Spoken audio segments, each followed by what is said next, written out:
ক্ষমতা গ্রহণের প্রথম দিনেই নতুন বিতর্কের জন্ম দিলেন মার্কিন প্রেসিডেন্ট ডোনাল্ড ট্রাম্প।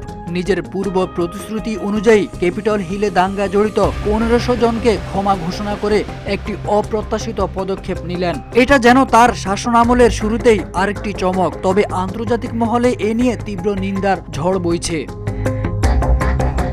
ট্রাম্প বলেন, আজ তারা রাতে নিশ্চিন্তে ঘুরে বেড়াবে, এটাই আমাদের প্রত্যাশা। এছাড়া এই ঘটনায় অভিযুক্ত 6 আসামির সাজাও কমানোর কথা জানান তিনি। এদিকে ট্রাম্পের এমন সিদ্ধান্তের তীব্র নিন্দা জানিয়েছেন সাবেক স্পিকার ন্যান্সি পেলোসি। এই দাঙ্গার মামলায় ট্রাম্প নিজেও জড়িত। নেটিজেনদের প্রশ্ন, তাহলে কি ট্রাম্প নিজেকে রক্ষা করতেই এই পদক্ষেপ নিলেন?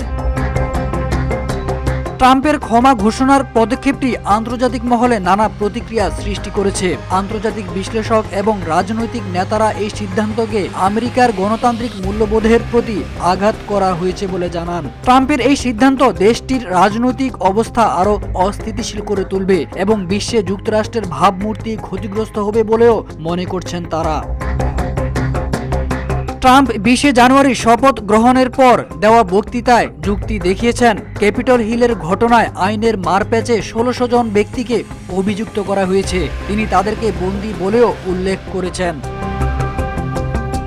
নির্বাচনের আগে সমর্থকদের কাছে টানতে প্রতিশ্রুতি দিয়েছিলেন ট্রাম্প। এবার তিনি তার সেই প্রতিশ্রুতি বাস্তবায়ন করলেন। 2020 সালের নির্বাচনে জয়ী হন ডেমোক্র্যাট প্রার্থী জো বাইডেন। এই নির্বাচনে কারচুপির অভিযোগ এনে ফলাফল পাল্টে দিতে চেষ্টা করেন ট্রাম্প। ফলে তার উগ্র সমর্থকরা ক্যাপিটল হিলে দাঙ্গা শুরু করে। এই ঘটনায় অনেককে পরবর্তীতে কারাগারেও পাঠানো হয়। 2021 সালে ট্রাম্পের এক জ্বালাময়ী বক্তব্যের পরেই তার দলের হাজার হাজার নেতাকর্মী ক্যাপিটল হিলে পুলিশের ব্যারিকেড ভেঙে সংঘর্ষে জড়িয়ে পড়ে। ওই সময় নির্বাচনের ফলাফল আনুষ্ঠানিকভাবে ঘোষণা করার জন্য বৈঠকে বসা আইন প্রণেতা ও ট্রাম্পের তৎকালীন ভাইস প্রেসিডেন্ট মাইক পেন্সকে আত্মরক্ষার জন্য পালাতেও বাধ্য করা হয়। কারা দপ্তরের এক মুখপাত্র জানিয়েছেন, তারা এখন ট্রাম্পের পদক্ষেপের অপেক্ষায় আছেন, কারণ তার আদেশ পেলে সবাইকে ছেড়ে দেওয়া হতে পারে।